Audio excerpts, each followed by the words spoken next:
What's up, everybody? On today's show, Nico for Heisman. Locked on SEC starts right now. You are Locked On SEC, your daily podcast on the Southeastern Conference.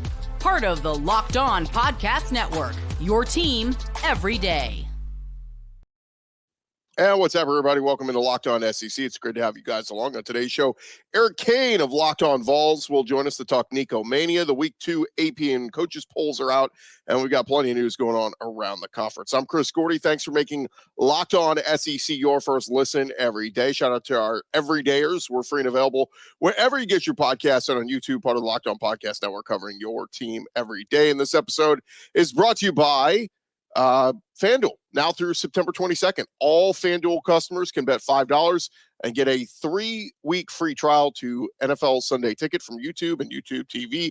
Visit FanDuel.com today to get started. All right, we dive into it as we got the newest polls out. It took a while. We had week 0, and then we had to get all the way through week 1. Of course, Florida State played Boston College on Monday night and took their second L, and they drop out of the top 10. Florida State was preseason top 10, and they take 2 L's that quickly, both in the conference. Pretty crazy. But nonetheless, we've got our coaches poll out, and a little movement here for the SEC. Georgia holds firm at number 1, Ohio State number 2, and a shuffling of the 3 SEC teams behind them. They all shift up. Oregon moves down.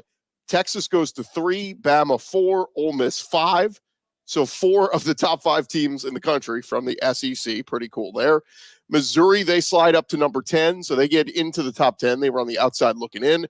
Tennessee moves up to 12, Oklahoma up to 13, and LSU, who's right around that mark, they slide down to 19.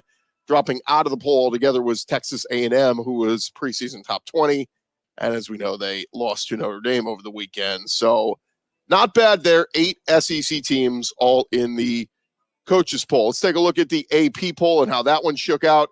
Again, Georgia still at number 1. Ohio State still at number 2. Texas 3, Bama 4. AP poll likes Notre Dame a tinge more than Ole Miss. So they have Notre Dame 5, Ole Miss 6, whereas the coaches poll had Ole Miss at 5.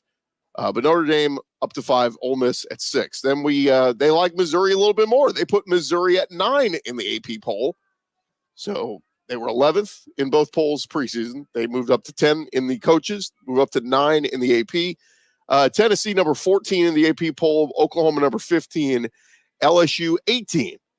So again, just a little bit of movement here, with some of the teams, some up a notch, some down a notch, whatever.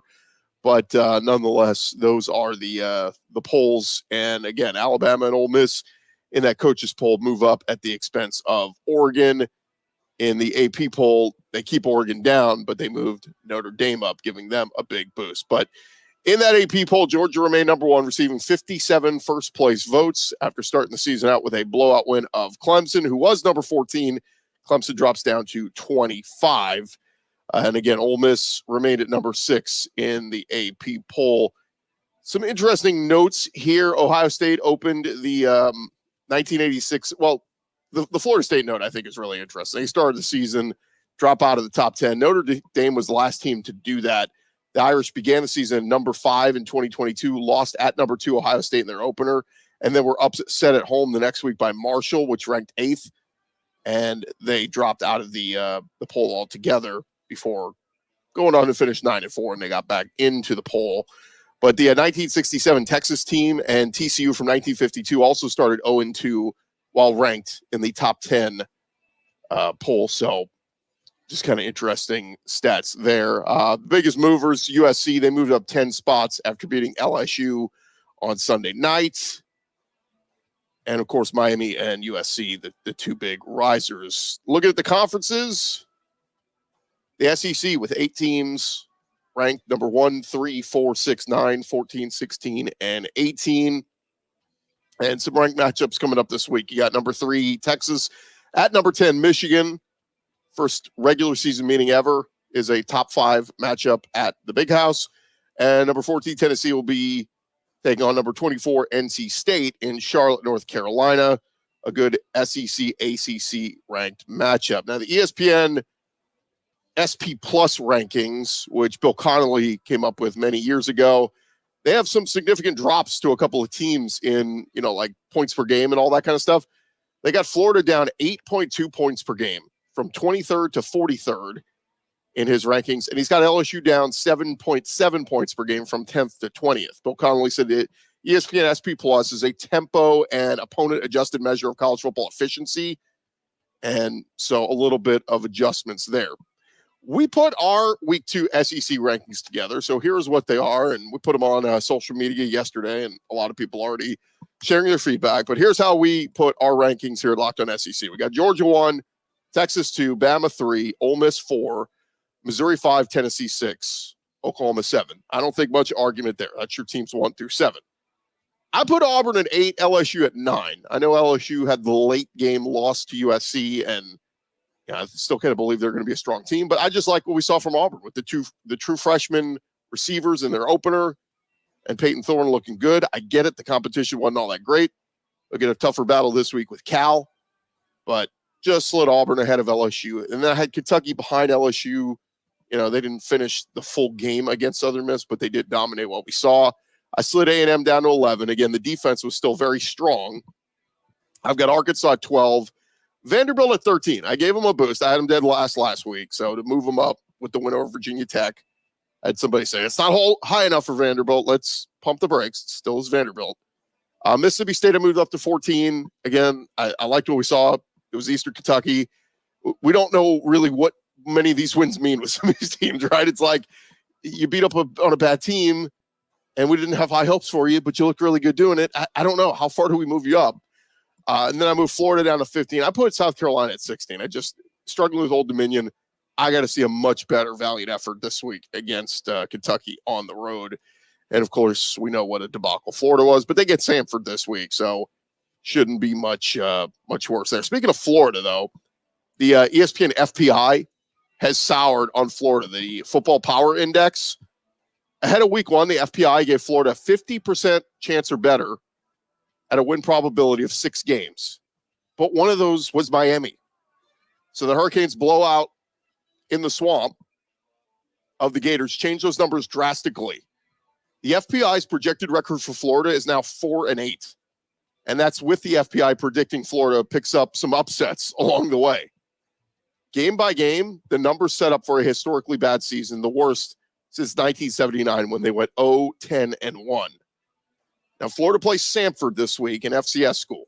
But after that, it is 10 Power 4 opponents, and the FPI does not favor the Gators in any of them. They give them a 98.7% chance to beat Samford this weekend. But then after that, they have less than a 50% chance in every other remaining game. Their closest chances are 42% chance win against UCF and a 40% chance against A&M, a 45% chance against Kentucky. Everything else is a less than 40% chance at a victory. So, tough go for the Gators. We spent plenty of time yesterday on the show talking about Billy Napier's future and our buddy Brandon Olson of the Locked On Gators talking all about it. But we will see what will happen with the Florida Gators in the coming weeks. All right, thank you guys for making Locked On SEC your first listen every day. Coming up next, Nico Mania. Is it sweeping Knoxville? Is it sweeping the country? We're going to talk all about Nico Iamaleava and his Heisman chances with Eric Cain, host of Locked On Vols. That's coming your way here in just a second.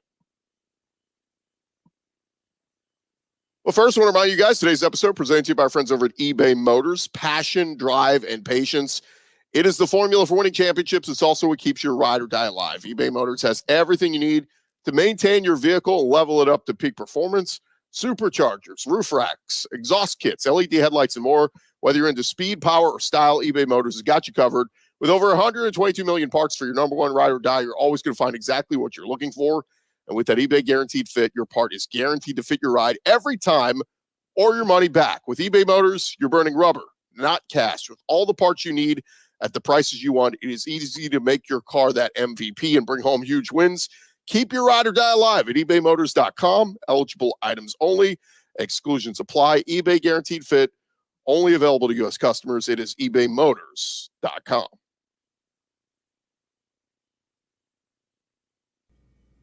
We're along here, locked on SEC, and always fun to talk some Tennessee Vols with our buddy Eric Cain. He is host of Locked On Vols. Eric, welcome in, man. What a nice performance it was from Tennessee. I get it; it was Chattanooga, but majority of the SEC was just beating up on inferior opponents, and that's what Tennessee did this past week. Yeah, I think I've said I know it was just Chattanooga. Probably like 200 times since Saturday, but no, it was a good looking win. I mean, Nico looked awesome. The offense looked explosive. Tennessee's defense did everything it was supposed to. So when you play an opponent like that, that is exactly what's supposed to happen. So this segment, Eric, originally in my planning was going to be kind of just doing a segment on the updated Heisman odds, because I was getting all those emails all day Monday or Tuesday about, hey, here's the updated Heisman odds. And Dylan Gabriel, was still up there from Oregon. Jackson Dart's up there. Carson Beck, Cam Ward from Miami made a huge leap up there. But there's a name that's been hanging around, and it's Nico Iamaleava from Tennessee. I think plus 1,200, depending on what sports book you're looking at. You can go check out FanDuel and see where they have them. But I was like, I saw Peter Burns, he was doing an interview on Tuesday, and he tweeted out, he said, I have, that the Vols have a Heisman Award winning quarterback in Nico. He said, I said what I said, and I saw what I saw. I also saw David Pollock say, I've seen a lot of hype quarterbacks make great debuts. I haven't seen one better than Nico. So help me out here. Is this warranted? Because these are outsiders, right, Eric? These aren't Vol fans for life. These are people that are outsiders, but they're going to bat for Nico for Heisman. So where are you on Nico for Heisman?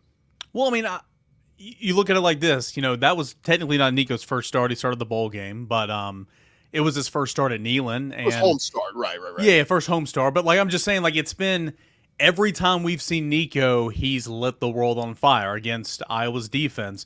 He didn't have a huge day through the air, but you didn't really have to. Tennessee's defense dominated that game, obviously. He ran for 3 touchdowns. He threw for 1. He looked awesome against Iowa, which was, we all think is a pretty stout defense, right? And then you come in here in the Chattanooga game, and yes, it's an FCS opponent, but, I mean, he was fitting, footballs into windows that he has no business throwing. The touch on his throws, hitting Dante Thornton right down the sideline, in stride, boundary 2 to the corner there, and beating the safety over top of the corner. He threw one to Holden Stays on a seam just right down the middle of the field. Holden Stays didn't catch it, but, man, that might have been his best throw of the day. He had 4 or 5 throws. We were just sitting there like, what? We had not seen this. So, and then the explosive plays were there. I mean, Tennessee had 8 plays of over, I want to say 22 yards. 7 of those plays, or 7 plays over 15 yards passing. They were all over the field. So I think a lot of it's warranted. But, I mean, of course, this week the competition is going to get a little bit better, and then you get into SEC play. And what does Nico look like from one week to the next? I'm intrigued to see. But the start's been incredible, and there's no reason to not think that Nico is one of the best quarterbacks in the country to this point. Is it safe to say, and I said this, last week we were going through kind of best position groups for each team, and to me it was easy to say defensive line because James Pierce is so good. But I kept going back to wide receiver, and I just, in my mind, I kept saying this is one of the best receiving rooms that Tennessee's had in recent years. Is this one, in your opinion, one of the best wide receiver groups they've had? Yeah, no doubt. They're deep. Getting Brew McCoy back, he looked explosive. He looked really good the other day. Of course, you got Squirrel White in the slot, and we know what he did last year and really a couple years ago as well as a freshman. Dante Thornton's emergence, he went down with that season-ending injury. Before that, he was starting to come around, but he was, 7 games into the year. I mean, he was considered a bust, and thought Tennessee was going to have somebody from Oregon there in the slot just with his skill set. But he came back and he went off, and of course you had Chris Brazzell, who I know you visited with a couple of times, and he was an inch away from hauling in 2 touchdowns. And then you add in Ethan Davis, who had a touchdown at tight end. I mean, yeah, I think the wide receivers include tight ends in there as well. The passing game, it's much, much better from where it was a season ago. I think it's one of the more improved position groups for sure. Just more depth. They can play more bodies. You want to have Brew McCoy playing 90 snaps a game and running out of gas there to go up and get a football late against Ole Miss. And it was Cedric Tillman, who was just tired trying to go up and get that ball in the fourth quarter against Ole Miss back in 2021. Tennessee's going to play more receivers, so I think this is a really, really deep and talented group, and it should help Nico out a lot along with the run game. Speaking of the run game, one of my bold predictions for the season, Eric, was Dylan Sampson is going to finish top 5 in the SEC in rushing. I don't know if it's that bold, but, just prediction that I had. Safe to say, past week 1 with flying colors.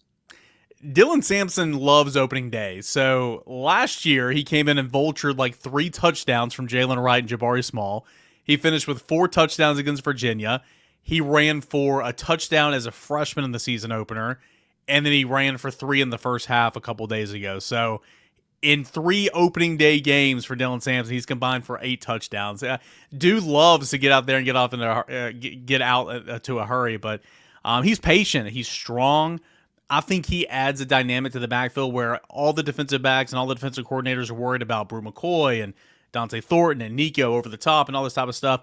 You slip Dylan Sampson out there, throw him a little screen and let him go.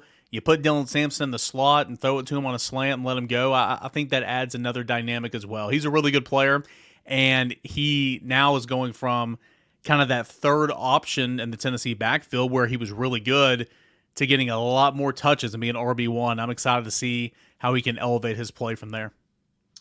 It's going to be very interesting to play NC State. It's funny, a lot of people overreacting to what they saw in week 1. I get it. Majority of the SEC played a bunch of cupcakes, but, this is where we kind of start to see Texas is going to go play at Michigan. Bama's going to go play at Wisconsin next week. So we do start to get to see a good measuring stick of where the SEC is. And NC State, maybe not a world beater, but this is a good team that you get to go play. Give me an early thought on Tennessee, NC State.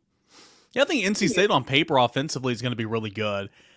It was not that way in week 1. It took them a little while. They finished strong, 21 unanswered in the fourth quarter. I mean, they were losing to Western Carolina entering the fourth quarter. That was danger zone galore, right? Grayson McCall, an early interception, led to a touchdown drive, and Western Carolina got off to a strong start. But you had Grayson McCall, you had Waters, the tailback, you had Justin Jolly, you had Noah Rogers to go along with Casey Concepcion, who's an absolute stud. Offensively, and they have an NFL prospect at left tackle. Offensively, I think that group's going to be good. I think it's going to get better as the years goes on. So I think Tennessee getting NC State in week 2 is really good for the Vols. But yeah, I mean, it's going to be a stout opponent. I'm a little stunned, to be completely honest, that Western Carolina had 9 TFLs against that offensive line, because on paper, I think that offensive line is really good. If Western Carolina was able to have that much pressure, Tennessee's defensive line is just about to dominate this game. So they're going to be a test for sure. Grayson McCall is a good quarterback. There's athletes over there, but I see Tennessee winning this game by 2 scores. I've kind of been on this train for a couple of weeks now. Nothing that I saw on Saturday and then from Thursday from NC State kind of changes my mind on that right now. All right. Want to circle back to the Nico conversation one more time because, look, put it this way. What are fans feeling, at least around Knoxville, on the Nico conversation? Are most of them level-headed here, or are there a good bit of ones that are kind of overboard and, hey, this is the next coming of Peyton Manning? No, absolute. No one's level-headed. I mean, everyone's so excited. He's winning the Heisman. They're going to win a Natty this year. He's the greatest of all time. Now, I think everybody likes to have fun with that, but I mean, everybody's thrilled. Everybody's stoked. Everybody is so excited. And, again, we've heard about Nico, and there's been this Nico hype for like 3 years now. He first came on campus when Tennessee played Vanderbilt in 2021. Okay, unofficial visit, his first one. I talked to him that night, covered that recruitment all the way through 2022 when he committed, and then when he came here as an early enrollee, and then last year as a backup, and then getting that start in the bowl game, and then now, this is his year. He is the guy, and he goes out there and sets a Tennessee program record with 314 passing yards in one half, and making some of the throws that he did. I mean, what's not to be excited about? So I think everybody knows that he's going to struggle at times. I think everybody knows that he's going to make a mistake, make a wrong read, have a throwback that he wants. But overall, I think everybody's super thrilled and expects explosive plays back in this offense, where last year there were hardly any explosive plays in that offense. And with Nico at the helm, I think that's going to return. And therefore, I think Tennessee's offense is going to be kind of closer to what it was in 2022. So people are excited. Some are overboard, but I think for the most part, there's reason to be excited, and that's a great young quarterback. Yeah, it's going to be fun. And look, it's like Peter Burns is all aboard the hype train. David Pollock's all aboard the hype train. So many other national analysts can get. I mean, I think I'm going to order my T-shirt that just say Nico for Heisman. I'm just going to get that ordered right now. I'll start wearing it on Locked On SEC. Eric, always good to catch up, man. And we'll talk again real soon. I'm sure that the Vols, they win this week, man. We're going to be talking about possibly 10-win team, and certainly that Oklahoma game will loom large here in a couple weeks. But thanks for the time, man. I'm sure the other part of your audience that are not Tennessee fans will love that shirt that says Nico for Heisman. Thanks, man. Hey, we're equal opportunists. We appreciate everybody in the SEC. More Locked On SEC coming up right after this.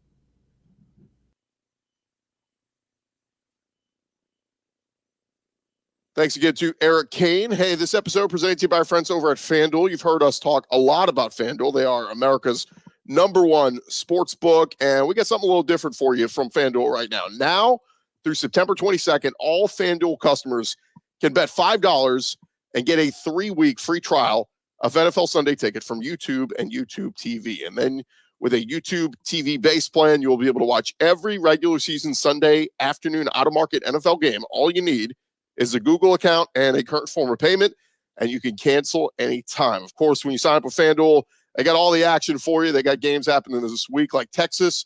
If you want to take them minus the 7.5 at Michigan, you can jump on Arkansas to pull off the upset. They are plus 7.5 at Oklahoma State. So maybe you like the Hogs as an underdog. In South Carolina, they are plus 10.5 at Kentucky, 10.5 point underdogs at Kentucky. You can visit FanDuel.com to download America's #1 sports book today. It is FanDuel.com.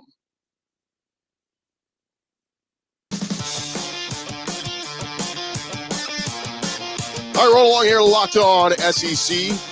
Thank you guys for making Locked On SEC your first listen every day. Part of the Locked On Podcast Network, covering your team every day. We got plenty to jump into, plenty of details and stories going on around the conference. So let's do this. Let's go around the conference. Boots out to the right. Makes the handoff.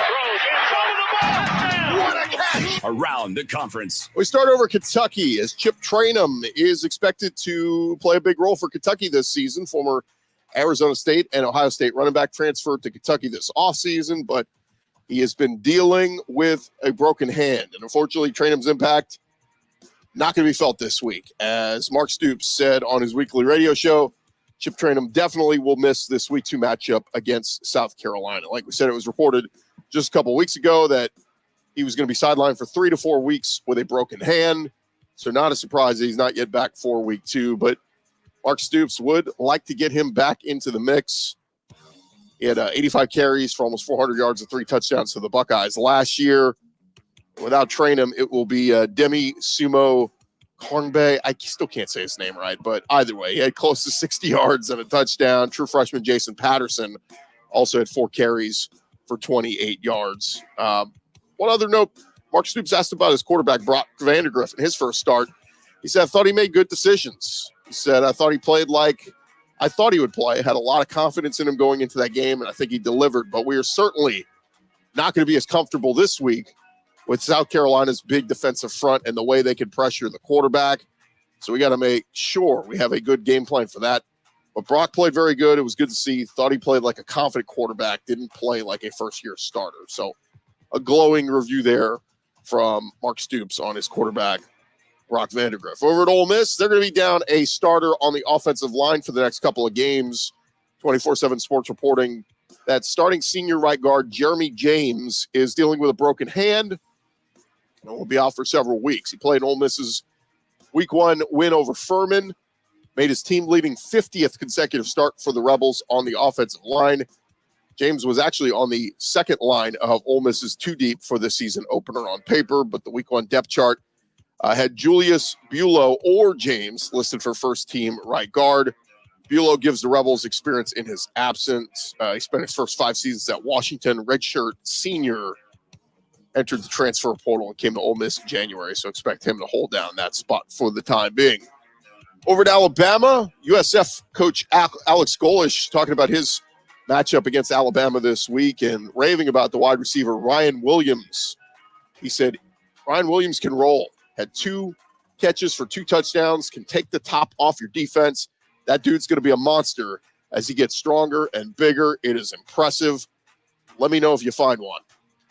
So complimentary there of Ryan Williams. Meanwhile, over at Alabama, wide receiver Kendrick Law was asked how Kalen DeBoer, stating he was the fastest player on the team, sat with the other receivers. He said, quote, they may need to get a little bit faster then. Kendrick Law let it be known he is the fastest guy on the wide receiver group. Over at Auburn, at practice at Auburn on Tuesday. Defensive tackle Isaiah Rakes and defensive back Champ Anthony were both dressed out and participating after head coach Hugh Freeze mentioned them as guys dealing with injuries.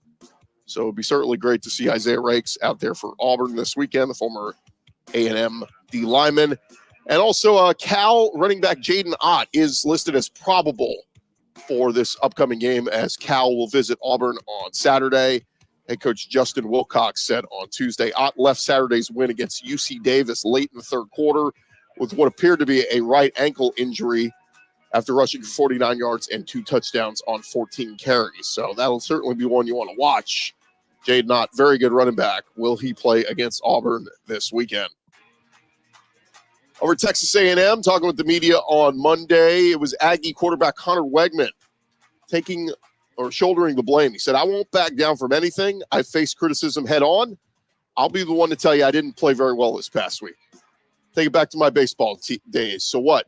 Next pitch. That's how I approach every sport I play. No excuses for the way I played. I told my teammates this morning I have to be better. Wegman said his foot felt 100% fine, did not worry about injuries while playing. But he said, my footwork, I've got to do better. My feet were all over the place watching the film, and that won't happen again. A&M, they get a little bit of a tune-up this week facing McNeese. So Mike Elko should get his first win as Texas A&M head coach. Over at Florida, Mike Greenberg on next up, talking about Billy Napier and the comments he made this week, taking a shot at fans. He said, it's over. You do not win your fans back after this. He said, calling out your own fans is the cardinal sin a college coach can do. He said, their passion is why you have this job. The fans' passion is the reason you get paid as much money as you get paid. Not the ones in the corporate suites. They're not the ones criticizing you on social media. They're the ones who save up money to travel to one game a year, who gives their kids for Christmas Florida jerseys. They're people who were there long before you got there, and they'll be there long after you're gone. If you fire back at your own fans, you have lost. It is over. Paul Feinbaum also adding to the conversation. He said, simply egregious comments from Billy Napier. He said, here's a guy who's really down to his last breath. He's lost more games in 2 seasons and 1 game in the swamp than Steve Spurrier lost in 12 years. And he's going after his own fan base. Those folks who go to Walmart and buy Gators jerseys and beg and plead for tickets to his games. That is one of the most inexcusable shots I've ever seen. Feinbaum said, I was in Florida and I was there for the game. They don't have basements in Florida. It's too close to the water, Billy. Know your geography, my friend. Man, shots fired at Billy Napier. Over at Oklahoma, offensive lineman Branson Hickman looked good at practice earlier this week, according to Brett Venables. The Sooners offensive lineman left Saturday's season opener in the first quarter against Temple with an injury, walked off the field on his own power, but headed to the locker room later in the quarter. He transferred to Oklahoma this offseason after 4 seasons at SMU, but Brent Venables saying he looked good. They will host Houston this weekend. Over at Arkansas, their offensive line going to be tested for the first time, taking on Oklahoma State on the road, and they're likely again to be without left guard Patrick Kudus. Sam Pittman described his status as, quote, probably doubtful. Game will feature a battle of 2 young defensive coordinators, both in their second seasons with their respective teams.